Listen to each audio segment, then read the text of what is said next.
Assalamu alaikum warahmatullahi wabarakatuh.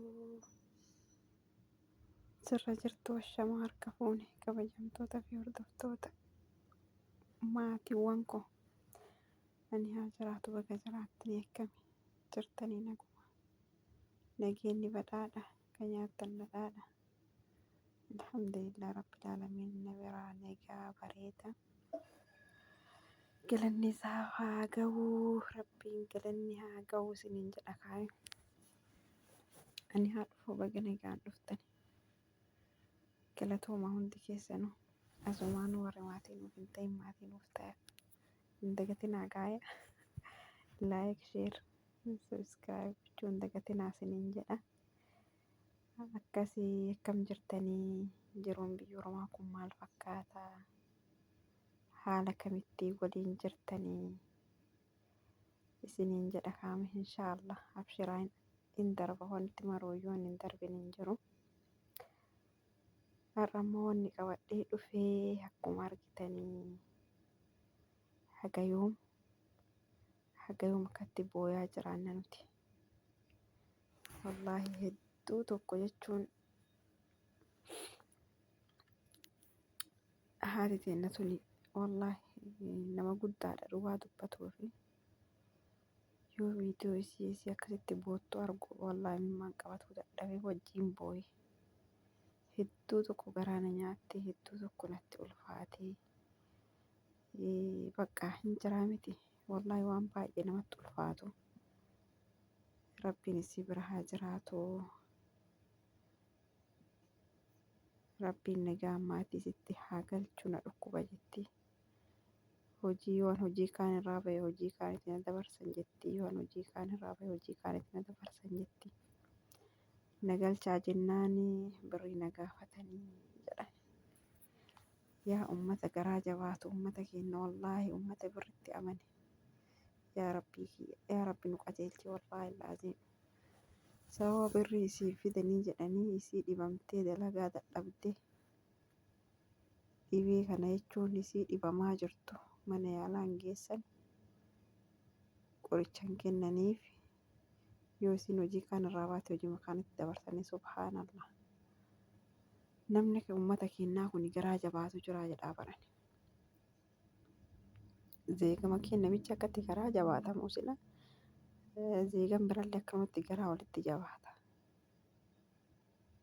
dalagarraa bahuu hidaa jette wallaahi aziimuun garaa nama nyaatu jechuudha dalagarraa bahuu hidaa yoo biirootti deebi'e biiroo sanii hojii biran na dabarsanii rabbii jedhaa sagalee naa ta'e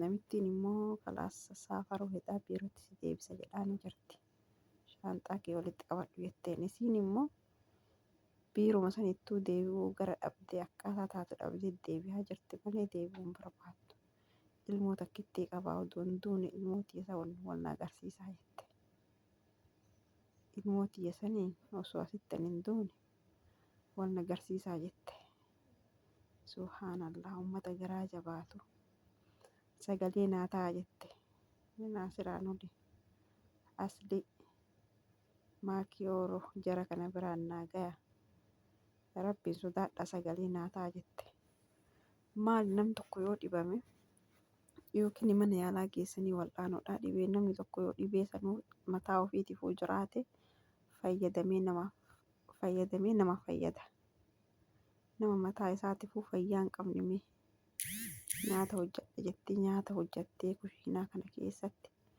gubattee kushiinaa mukayyifaa hin qabne kushiinaa arabaa arabtoonni halkanii guyyaa nyaanni isaanii gadi hin buufa akkuma beeytan sanii wallaahi rabbiin obboleeyyan tiyya hunda kennayyuu numaa darbiti jenneetumaan marri isaatu hamma isiin ol baatee miidiyaa kanarratti qo'atte malee wallaahi hundi isaatu irra guddinni kama booyaa jiraatu abadan haga feete odoo gara feetinuu haga feete gammachuu qabaatte bakka takkaan simatti hir'atti yoo namichi nama nagaa ta'e namitti tufadduu ta'a yoo namitti hin badduu taate namicha nama nagaa ta'a yoo kana maraa keessaa jaarsaaf jaartiin immoo nama nagaa ta'a yookiin ijoollee isaaniittu nama badaa ta'a manuma tokkicha manni nagaa hin jiru subhaanallah yaa rabbi kiyyati nu qajeelchi.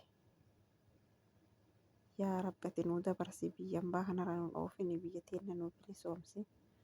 Nagaan biyya teenyatti nu galchi. Biyyi teenya ganaa jechuun ganaa hin nyaatamne. Hundi isaatu isii nyaatuuf akkatti isitti afaan banee taa'aa jira. Nuyi warri keessa jiru osoo hin nyaatin baanee gabra taanee dalagaa jirra. Kushiinaa hambaa dhiqaa jira. Shinti beetii hambaa dhiqaa jira. Saniinuu kushiinama sanuu dhiinnee shinti beetima sanuu dhiinnee sa'aatii 24 dhaabannee waan lafaa yookiin mana biyyatti ijaarratanii waan waggaa 7 waggaa 8 akkasitti kaasaa tokko malee uummata kasaarsaa jiran. Yaa rabbi itti fala nuu dhahi. Wallaahi laaziim baay'ee tokko ulfaataadha. Hin galaa jette miyyuma biyya keetti galeeyyuu nan dhiisanii jette wallaahi laaziim afaan baafattee nan dhiisanii akkaataatti galus wallaahi. Ilmootii san ijaan arga. Ilmootii san takkitti ijaan agarsiisaa jette. Yoo isii ijaan argee isiin ijaan argitee du'ellee waa takkan seenuu jette. Namni guddaan lafatti hin boo'u jaalatee hin boo'u. Ima boo'e marri isaatu kun.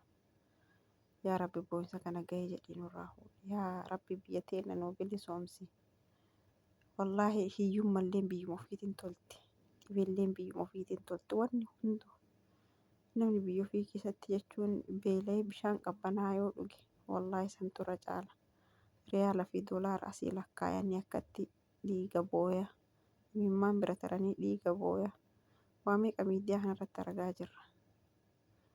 Yookaan abbaan manaa jechuun namittii bira jiranii taphatee himattee sin dhiisu jedheeni waa meeqa dalagaa jiran obboleeyyan teenya wallaahi rabbiin isin haa tiisu.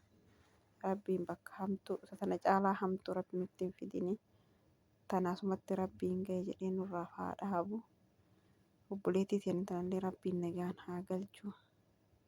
Gannilleen kun akkatti bootti. Yaa rabbii kiyya boo'insa kana ga'e nuun jedhe. Atiin dandeettii keetiin biyya teenya nuu bilisoomsi. Yaa rabbii kiyya wallaahi gabrummaa tana ga'e nuun jedhe. Gabrummaa biyya hambaa tana dadhabne jiruu biyya ormaa. Dalaynillee teenillee agarrillee hundaayyuu jechuudha. Garuu gara marattuu hin danda'anii gara marattuu ofis hin danda'anii gara marattuu jiruu tanas hin danda'ani. Kana maraa diddaa rabbi biyya teenya nuu bilisoomsi. Gallee maatii keenya wajjin bishaan qabbanaa'aa. Ka jiqijiqiin hin jirre sammuu keenya firii goone maatii keenya waliin jiraatuu barbaanna. Rabbiin biyya teenya nagaa haa buusu. Rakkataa musliimaa hunda rakkataa obboleeyyan teenya ilmaan Oromoo hunda keessanuu wallaahi laaziim rabbiin rakkoo keessaa isin haa baasu. Wallaahi obboleettii teenya tana rabbiin rakkoo keessaa isii haa baasu. Rakkoo himattee booyaa jirti wallaahi imimmaan qabatuu dadhabee yoo isii ilaalu. Lafatti miti jechuun namni jaalatee hin booyu. Otoo ijoollee xiqqoo yookiin nama xixiqqaa taatee bakka hin jiraa mitiiree ushe kunnuudha jedhanii yookiin dallaamumaa jettan. Akkasii miti nama guddaadha wallaahi nama guddaadha bootti. Hin boottee rabbiin imimmaan isii kana lafaan balleessine. Isiinuu halkaniin jiruu ofirraa jijjiira ilmooti jarraa jiruu jijjiira jettee biyyaa baate. Rabbi waan isiin hin niyyatiin kenneefi jiruu isii irraa jijjiiree gara maatii isii nagaan gara ilmoo isiin boottu sanitti rabbi nagaan haa galchu. Warra dallaalota akkatti birrii ijoolleerraa nyaatee akkatti uummata taphataa jiru kanallee rabbiin isaan haa qajeelchu. Wallaahi rabbiin isaan haa qajeelchu. Biyyiti badde biyyiti arabaa hundi isaa khalaas wal gahe. Birrii dallaalaa jennaan rafanii bulaan jiranii. Hojii takka yoo arganii osoo ati asii wajjin mana teetti hojii hiite sababa birrii dallaalaa san fudhatuudha jechuudha. Ala keessa deemanii nama biraa soqanii mana keessa wajjin galan san irraa fudhatuu saalfatuu haa danda'an. Ala keessa deemanii birrii fudhatanii nama biraa galchani. Amma namni tokkichi garaa walii galfatee hojii wal seensisu hin jiru. Illa birrii dallaalaa kafalee yoo nama waa qabaatu taate malee. Yaa rabbii kiyya musiibaa tana hunda nurraa jijjiiri. Yaa rabbi walii yaadu walitti yaadu miti walii yaaduu takka nuufiti. Akkasii obboleeyyan tiyya jabaadhaa wal jajjabeessaa.